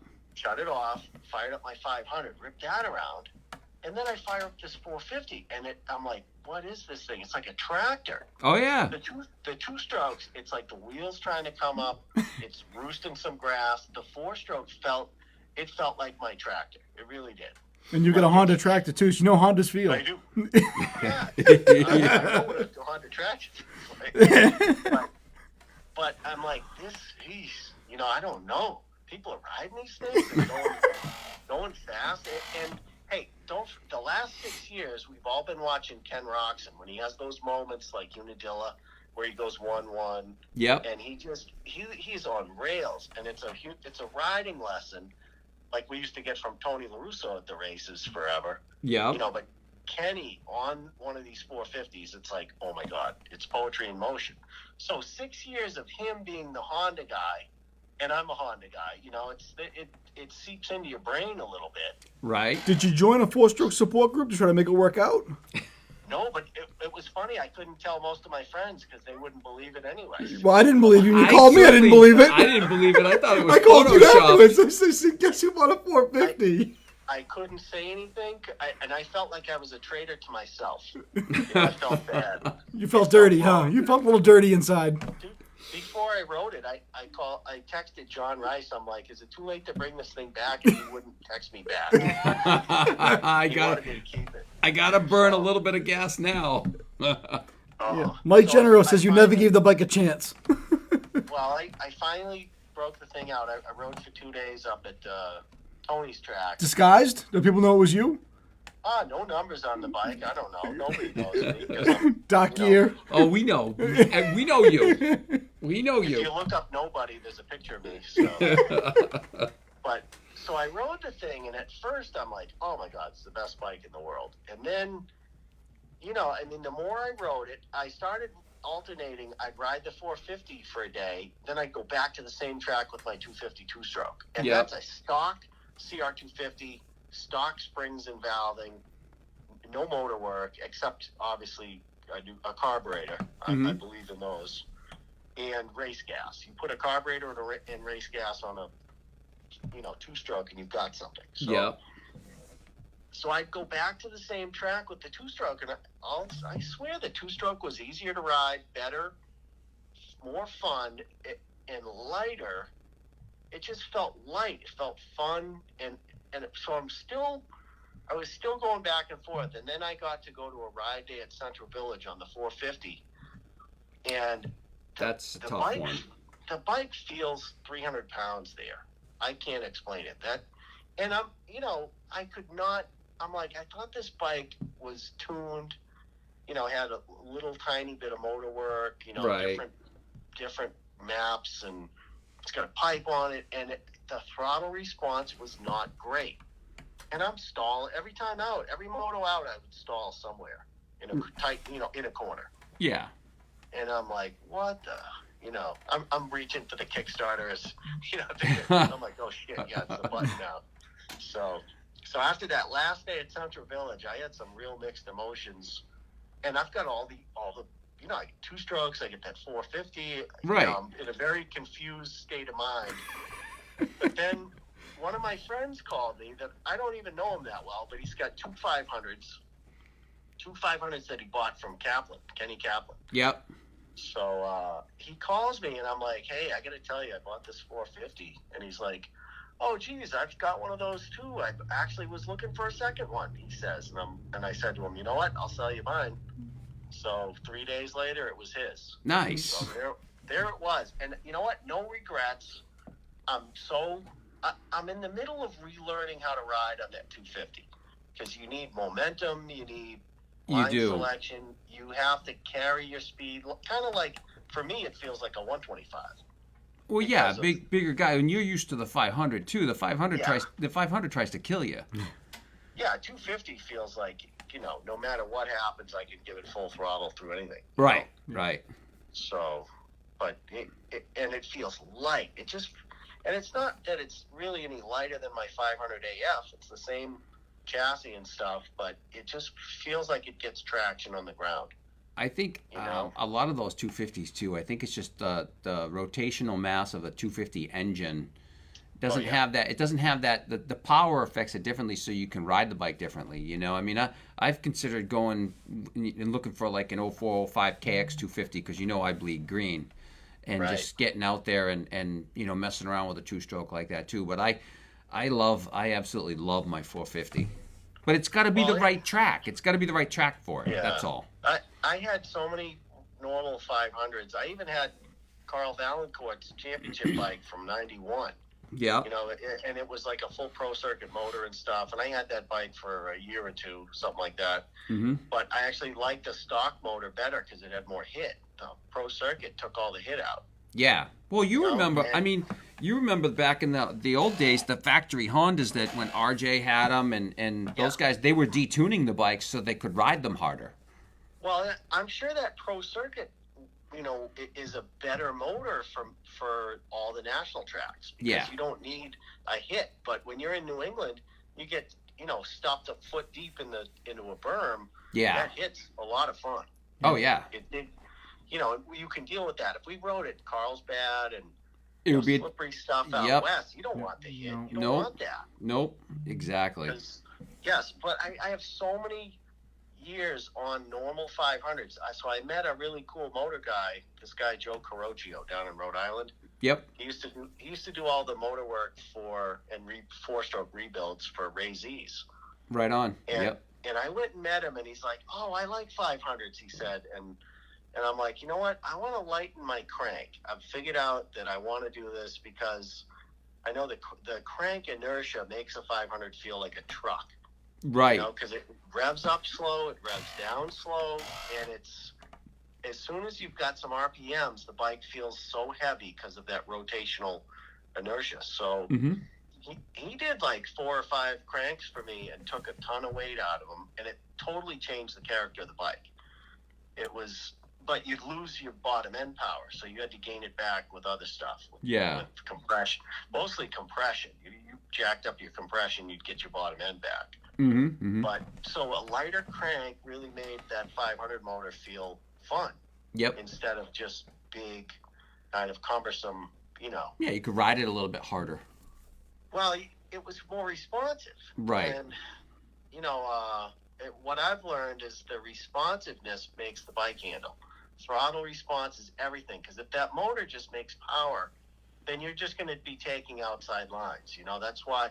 And tracks have changed. You know, there is no tight inside stuff usually. It's these pre-made berms. They've changed tracks to really suit 4-strokes. Yep. You know, and Tony and Doug were no help. I'm like, should I buy this thing? And oh, absolutely. You got to do it. Do it. And Tony said, that bike's made for you. And I'm like, oh. But peer pressure. Never again in my lifetime will I ever own something like that. It's 2 strokes. That's all. 2 strokes for life. It's right there. That's it. And you know what? I don't even need a modified 250. If I wanted more power, I'd break the 500 out. Oh, yeah, absolutely. Snappy little, you know, you just got to get the jetting spot on and use good fuel and use the same fuel every time. You know, all of my friends are like mixing. It's like they're a chemist. They've got a different batch of gas they're putting in their bike every weekend, and they're too cheap to run the really good shit. And it's, I hate to say it that way, but you know what? Your good times are worth money. You know, and absolutely. If the stuff's $20 a gallon, I'm doing it. Well, not only that, your motor's gonna be a little bit better protected too. You know, you run the regular pump gas in it, and your motor's gonna wear a little bit differently. Well, you just can't. I don't have any faith I could get something to run good on pump gas. You know, I just have no faith anymore because of that ethanol. Yep. So, anyways, speaking of which, did you get my bike done yet, Carl? Is that put together? When can I pick that up? Dude, I'll help you. Just let me know. I told Jim. I said, you've been chomping at the bit. Let's get that thing done. Oh, I'm happy to come down there, whether it takes a couple different nights or whatever, or the weekend. Spend a day for sure. We'll make it happen. So. Yeah, sweet. Absolutely. So, anyways, it was a strange time, and I feel better to have gotten rid of that thing. Really, I felt like a Red Sox fan, and I had Yankees living in the house or something. It felt so weird. And then I'm looking at parts prices, and the fuel tank, $900. The fuel pump, like $760. Yep. I'm like, this thing is worse than my BMW. When you called and told me, Carl, I didn't believe it. I'm like, get out of here. I'm like, no, I'm serious. I bought a 450. I'm like, ooh. Well, it was like a research project, and I didn't. And luckily enough, there was a an exit clause somewhere, and I took it. And I just got out of it. But and you know what's funny? So after all that, I ended up looking for another CR250. I found that same one still for sale like 3 months later. Went and bought it. There you go. Meant to be. 20. And I took the thing running. It ran like dog crap the first time I took it out there. I did some of the tricks I know and changed the jetting, and by noon that thing was ripping. And it's an old clapped out 06 CR250, and it runs completely perfect. Perfect. That's and awesome. No complaints from me. I love it. It's as good as my other one, which is like mint. It's like right off the showroom floor. So good stuff. That's awesome. By noon, I had better throttle response than the friggin' Works edition with maps and modes and diaper mode and coffee maker on the handlebars. Like, oh my God. But it's a bike I understand. I've got a box of jets. I even have a box of Mikuni jets. I know what I'm doing. It takes a minute to change jets, Yep. And I'm going to do it. I'm not going to ride a bike that's blubbering all day. I'm not doing that. It's an hour, 2 hours to go riding. It's the prime piece of your week. I'm not going to ride around on a bike that's running like shit. Oh, you got time is valuable. Yep, time's valuable. You got to do what you want to do, and you love riding. That's why we're doing it, right? Well, quality over quantity. If I have 5 good laps riding something that is just perfect, oh my God, I'm happy. Happy. Well, it's not like when we were kids and we were going out to practice and pound out motos and, a bad running bike, you just held it pinned and you just got your laps in. Yeah. Because riding's precious. It's costing you money. Yep. The gas to get there, Joe Biden's grinning while we're all, it's a precious thing to get out and to see your buddies. Oh, my God. Yep. So. Yeah, you got to make it the best. Viva the old men. There you go. Yep. That's right. Hey, cool. Dude, if you guys can get a sticker on Kenny's bike, oh my God, that's the win of the century. I think Genereux is going to lock it up. I think it's going to happen. Well, I'm getting more stickers. I only could send him a half a dozen because that's all I had, but I'm getting more, and I'm going to make sure he gets a whole handful of them. Dude, we got to put Kenny's bike on that logo for old men who used to race. Oh, that would be on there. Photoshop that Suzuki on as wheeling away. It'd be amazing if that makes it on TV. If that sticker makes it on prime time, I'd be impressed. Well, he's talking about he's going to get one on. He thinks he's going to be able to get one on Zach's bike because Zach is technically Jack's already been retired. This is just. But then we have to find out. We have the cameraman on our side to zoom in. We got to get the footage. Yeah, either that or I got to get the stickers bigger. Well, either one. We are old and blind. The photos. We got to post them everywhere. When we get photos of Zach Osborne with his back fender, it's got one of our stickers. Yep. That's going viral. We Oh make it happen. Oh yeah. Yeah, I mean the group has, for lack of a better term, gone viral. It's 5,000 members now. Our group is like, it's insane. Yep. It's insane. Yeah. It's Jim's fault. A little bit of Pep Barton. Sleepy Jim. Every day, but we're so old, a lot of us are dying off. So we talked about that the last show, and people have unfortunately passed away in the group. Yep. Oh my God. Yep. Yeah. That's the sad reality of getting older is, the more times we get together, we there's more wakes and stuff that we go to, but you keep going until you don't, because then it's yours. Yeah. This is true. So one of my riding buddies who's 58, and most people don't know him because he's a beginner, but he's so enthusiastic. Yesterday, 8.5 hours of open heart surgery. Oh, wow. 58. Yeah. The guy's strong like bull, but he had a problem. Yep. We got to cherish all those days out there, and we got to get a group photo every time. And what's funny, the last time up at Tony's track, we all got together for a photo. Aaron, oh my God, now we're blanking out on his name. Aaron, the Wadsworth photographer. No, Aaron Aaron. Oh, okay. The guy, he's got like a gray beard. Yep. Hot shit. Yep. He looks like a yard sale. Yep. He's the best guy. He got a photo of us. We got to do a group photo every time we hit the track because every day like that's it's true. Precious. It is. Every day's a gift. Yep. Yeah. So I got out almost 3 times as much as a normal year this year, and I was so happy to do it. Yeah. So Nice. happy. Well, hopefully this Didn't year. even make it. Didn't even race a race, but I got feeling good on the bike and happy. Hopefully this year we'll get a few more days in. I know Phil had been talking about getting a track and renting it just for the group. Yeah, 508. And split the cost. Which we get enough people, it'll be that'll be fantastic. Is to have just the group out somewhere. Oh yeah, I mean I don't trust anyone under 50. Hey, easy, careful, hold on, that hurts. Except for Dave. Dave's an honorary 50th. Same with Phil. What about Phil? Well, Phil's Phil. Dave and Phil, yep. Yeah. So, well, hey, thanks for calling. I did want to tell that story. That's awesome. I tried it, and you know what? Everyone's telling me, you got to remap the Honda. You got to remap it. You should be running U4 fuel or whatever. And I'm like, you're shitting me. One of the reasons I thought it was a good idea was I could run pump gas. Yeah. The bike would be ready to ride. You push a button, you run pump gas. Oh, you know. Hey, before we let you go, what are your picks for the weekend? That's right. Well, Anderson, I like it. Chancerulo there. If he could come out of nowhere and do something, he just might. But you got to think Anderson's one of the strongest guys, but he's been sitting on his hands. Like, Kenny is actually the hottest ticket. He just won that Paris Supercross, which was 8 weeks ago or something. It is. You're right. Still, he's the hottest guy lately. And Tomac was pretty hot, but Kenny had him. Kenny hands down beat him in Paris, right? Yeah. That was impressive. So give us your top 3, Carl. What are you thinking? I don't know. You got it. I would say Kenny, Tomac, Chancerulo, but Chancerulo leads 10 laps. Yeah. Hey, I like it. Are you in the RM fantasy group? Is that a Suzuki thing? You could make it that way. If it's Suzuki's, I'm in. All right.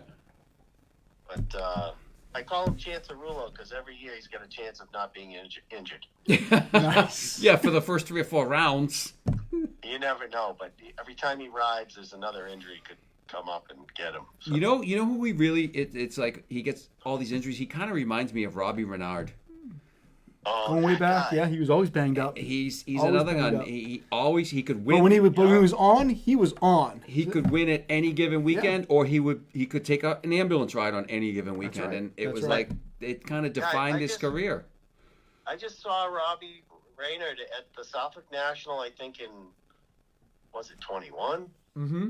Anyways, I saw him and got a chance to talk to him for a while. I thanked him and told him what a great rider he was because I loved watching him back in the day. Yep. I mean, at Southwick, he goes by Carmichael on a 125 I remember and that. just walks away. I remember that moto. Yep. Nobody would bet that that's even possible, but he made it look easy. Yep. Effortlessly. It was just like, And that he talent he had was good. Chancerulo, he's fast. He's scrubbing it. I don't know. I mean, Reynard looked like he was going slow, but he beat everybody. Oh, so. Yeah. Rainer was a very Kevin Windham kind of was, that style, but Kevin didn't crash as much as tall, Robbie. kind of built like him too. Just unbelievable, natural born, just smooth and fast. Yep. But I got a Carmichael story. I met him in Florida when he was 9 years old, and he's on a 60, and I was a 250 expert already down there. And I said to him, I was at Dade City, and I said to him, because I just seen him at Gainesville the weekend before, him and some other dude on 60s, 10 feet in the air, 60 miles an hour, landing on flat ground. And I went up and said to him, I'm like, hey, you ride really good. And he said, yeah, I know. I'm like, you little shit, So, but, no knock on him. He's 9 years old. What does he know? He can't have a conversation. He knows he's fast. That's about it. The funny part is you get the same answer today. You probably would. If he rides every day, he does know that. Everyone tells him he's fast. So, no surprise. Cool. Pretty funny. All right, man. Yeah. Thanks for calling, guys. No, thanks for coming on. It was great. Good conversation. Yeah, 2 strokes forever and ever. There you go. Cool. And I had a 2-stroke street bike, too. I remember. For a couple of years. Yep. Oh, it was a good... Dude, that was a 250 RGV Suzuki. And it was two 125 jugs on one lower end, and it had power valves for both cylinders, Mikuni 34 millimeter carburetors, and when you went down the street, it sounded like you were on a 125. It did. I remember you had that bike. Yeah.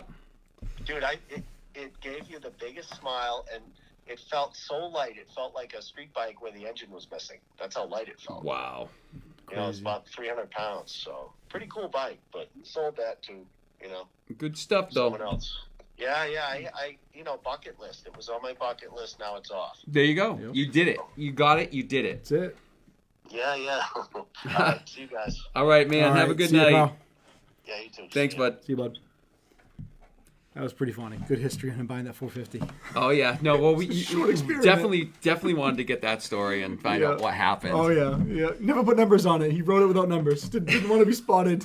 I wish I had some footage of it because I would hang on to that. There's got to be someone with a photo. It's too bad it didn't do it like when a new car comes out and they put like the wrap on it that's just like all like zebra stripes or something like that. That's So you right. can't tell what it is. Yeah, it's got the leather covers, like the bumper cover. Yes. Yeah. Never take the plastic off the seat. He just rides it. That's right. Yes, just like it is. Don't know what it is. Yeah, don't know who it is. So, but now, so you gave me your top pick. You're thinking Sansorello for your top pick. What's your 2 and 3? All right, so I'm thinking, and like I said, I'm picking this one with my heart, not with my brain. Yep. I'm going to go with Sansorello, Roczen, Tomac. And then I believe I'm thinking Anderson, and it's really, by the time you get to 5th, you got so many guys to choose from. Yep. I know I put my picks in an RM Fantasy already, but I'll probably change them. Yep. I don't know, maybe... wild cards. Maybe Ferrandis. Ferrandis, because he's been riding with Eli. He knows how fast to go. Wild card, I think, is 10th this week. Okay. How about Savacci? I like that spot. That's a good pick for Savacci. Yeah. No, I'm thinking it's going to be Roczen. I think Roczen comes home with it, and I think it's going to be Tomac. And I'd love to see Malcolm in that 3rd spot. And with a chance at it. I think it's going to be tight. I think those top 3 guys are tight. I do. And I'm gonna put for that 10th spot. I'm gonna put Bam Bam there. I think he crashes. I think he finishes that mid pack. You never know. Maybe him and Malcolm. I know, and right? Then one of them get back. Well, it's a 31 race series. Anything can happen. Anything can happen. So, but at any rate, it was a good show. So I think we ended on a good note. So thank you guys. Appreciate you guys all for watching, tuning in. So it was 2 hours tonight. So 2 hours. I think we peaked at almost 50 guys. 47, I think, was the most. I think we're down to about 20 now. Yep. So Gary was great. Mike was great. Carl was great. Yeah, we thank you guys. We didn't get a chance to get to John, but that's all right. That's all right. We'll save him for a few weeks out. So not Absolutely. a big deal. Actually, he didn't even comment. I wonder if he was even on. He might not have been. He might not, which would be a shame if he wasn't on. Somebody just texted me. Oh, Mike Genereux was texting me. That's all. He's been blowing my phone up too. But no, it was awesome. It was awesome having him on. Yeah, really good, really good. So, but anyway, all right, guys, we appreciate it. Let's enjoy A1, and we'll be back on the show a couple weeks out. We'll figure it out. We'll pick a date and post it. Absolutely. Share this new page out just so we have a spot to do the home for this. It works out well. Yep, and if somebody missed it, they can always come back and watch it here. That's right, exactly. So, all right, cool. Thanks, guys. Thanks.